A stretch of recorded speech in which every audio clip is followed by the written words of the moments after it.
independência ou corta?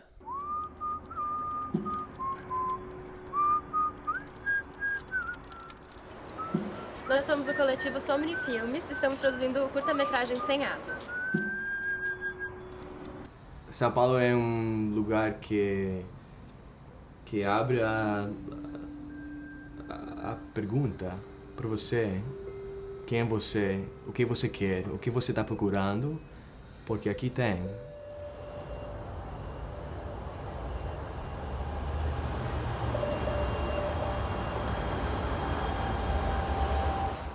This is crazy! I mean my book. I mean it.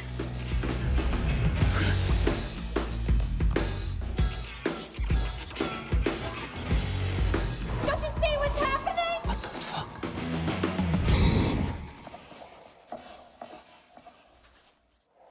O que tem de mim no filme, acho que é o esforço. Suspense. É uma forma de arte. Identidade. Você sabe o que é cinema independente? De acordo com Stevens, Que é o que a gente chama de cinema de guerrilha, muitas vezes, né? Que é um cinema mais dialético, ele está menos preso às regras do cinema industrial, então as formas de se produzir o filme são mais alternativas. Quando o diretor não tem a interferência da indústria do entretenimento, faz com que a sua produção seja independente. Com isso, cada integrante da equipe pode colocar um pedacinho de si na produção. Quando eu fiz o Zoom, eu sempre pensei em fazer um filme que eu ia gostar de assistir. Eu comecei a fazer quando eu tinha 23 anos, então é um filme para jovem ver e gostar, e olhar e falar: caramba, que doideira, que bacana, que viagem louca, quero aquele filme que a ideia é que o cara queira ver de novo para entender mais detalhes, que quando você assiste pela segunda vez você já entendeu o quebra-cabeça e você quer sacar mais, né? Acho que as principais inspirações, assim, de pegada, assim, foram os filmes que eu gostava de ver quando eu era moleque, que é o Transporting, Corra Lola Corra, é um filme jovem, filme pop, que se comunica com esse público de 20 e poucos anos, assim, e é uma coisa que não é muito feita no Brasil, é muito raro, né? E a ideia foi começar a explorar esse território. Mas não é tão simples como parece. Já que não contam com a ajuda de grandes produtoras, o grupo que produz precisa lidar com os gastos.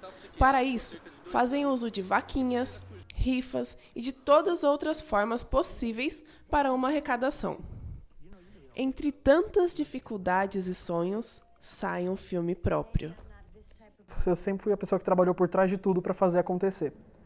Então, apesar de eu não estar propriamente na realização artística, em escrever o roteiro, eu fui aquela pessoa que foi atrás de conseguir os lugares, de conseguir as pessoas, de conseguir as maneiras de fazer, de trabalhar os melhores jeitos, os melhores horários para a gente chegar, tudo aquilo que a gente tinha que levar. Então, acho que o que eu deixei para o filme foi o esforço e o trabalho. A gente montou uma equipe para produzir o Sem Asas. Eu já tinha o roteiro e queria fazer esse curta, então a gente foi atrás de pessoas específicas que pudessem contribuir para formar essa equipe. E aí, no meio desse processo, a gente acabou tendo a ideia, a Flávia, que foi assistente de direção, ela teve a ideia da gente já fazer uma pseudoprodutora, que a gente chama hoje de coletivo, já para esse primeiro filme, para ter essa marca já no primeiro filme. Então a gente meio que fundou a Somni Filmes, que por enquanto é formado por 5 pessoas, e a gente tem essa ideia, essa vontade de continuar produzindo cada vez mais, melhorando e aperfeiçoando os aspectos que a gente vem aprendendo na prática mesmo, assim. Minha parte no filme foi mais a parte criativa, visual, externa, né? Então eu sou o designer do filme, fiz o logotipo, as aplicações de cartazes, então tive uma série de dificuldades por não ter experiência na área, né? Não sabia como que era um tamanho de cartaz ou o que a gente poderia utilizar como logo, então teve um trabalho, uma pesquisa a fundo, assim como o Gabriel, que teve uma pesquisa para poder fazer o roteiro. Eu tive que entender muito bem do roteiro para saber o que ele quer fazer, o que ele quer passar e como que eu vou transmitir isso através do visual. A gente tentou brincar bastante na questão de iluminação dentro das filmagens, transmitiu isso para a parte impressa também, então as cores em vermelho para simbolizar essa questão da loucura, né? E o resultado, assim, foi intrigante e fantástico. Tem um resultado, assim, muito interessante, acima do que era esperado pro curta-metragem. Eu esperava algo bom, mas não tão bom quanto saiu.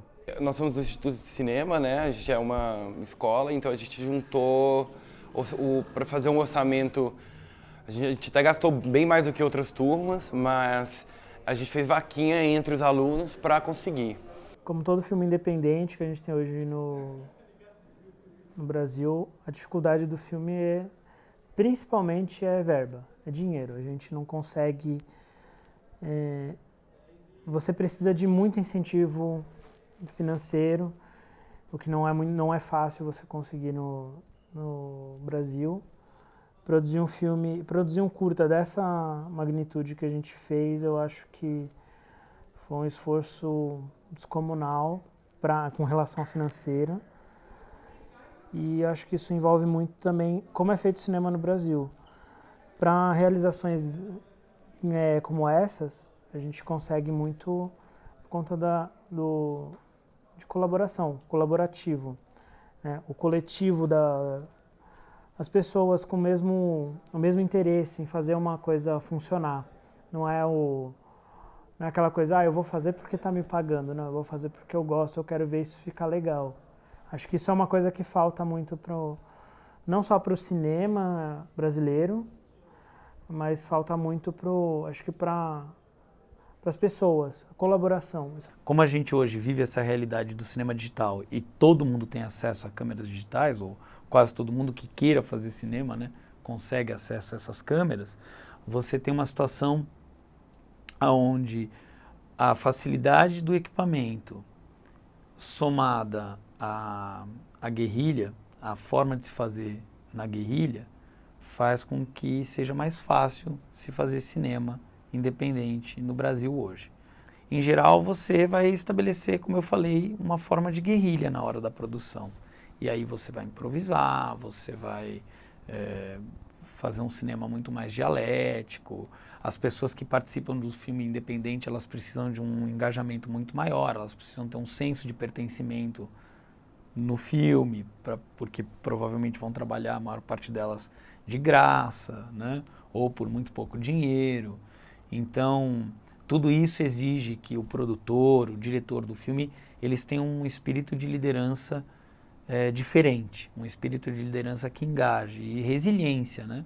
Tem que querer fazer, tem que querer chegar até o final, né? Porque você está fazendo sem recursos. Então, é difícil fazer um filme independente. Você sabe o que é cinema independente? Eu tenho uma ideia, mais ou menos. Acho que cinema independente seria uma produção de conteúdos cinematográficos de forma autônoma. Não sei, provavelmente você faria o seu próprio cinema, você faria o seu próprio filme, um curta, um longa. É mais ou menos assim que eu imagino. E você já assistiu Tropa de Elite? Tropa de Elite já assisti, sim, assisti os dois, gostei muito. Você já assistiu Cidade de Deus? Cidade de Deus também já assisti, são cinemas independentes? Sim, são filmes independentes. Tá certo, gostei muito deles. Você sabe o que é cinema independente? Não. Você já assistiu Tropa de Elite? Sim. Você já assistiu Ensaio sobre a Cegueira? Não. Você já assistiu Cidade de Deus? Sim. Você já assistiu Pequena Miss Sunshine? Sim. Então você sabe o que é cinema independente. Você sabe o que é cinema independente? Não. Você já assistiu o filme Tropa de Elite? Já. Você já assistiu Cidade de Deus? Já. Você já assistiu Pequena Miss Sunshine? Já também. Então você assistiu a filmes independentes. Incrível. Você já assistiu Tropa de Elite? Já assisti. Você já assistiu Cidade de Deus? Já assisti também. Então você já assistiu filmes independentes. Caramba, meu, não sabia. O que eu mais gosto do cinema independente é a liberdade que os produtores têm para fazer filme, porque como ele não tem uma interferência de um grande estúdio de cinema, essa é a ideia do cinema independente, eles, por mais que tenham menos recursos, eles não têm tanta pressão que existe em casos de grandes estúdios. Então eles têm mais liberdade de explorar certos temas ou de fazer certas coisas que grandes estúdios às vezes limitam um pouco. Se você tivesse que escolher um filme preferido, qual seria? Independente. Eu diria Amélie Poulain, o provavelmente o Amélie Poulain seria o meu filme independente favorito. Eu acho que é um dos melhores filmes que eu já assisti, assim, na vida.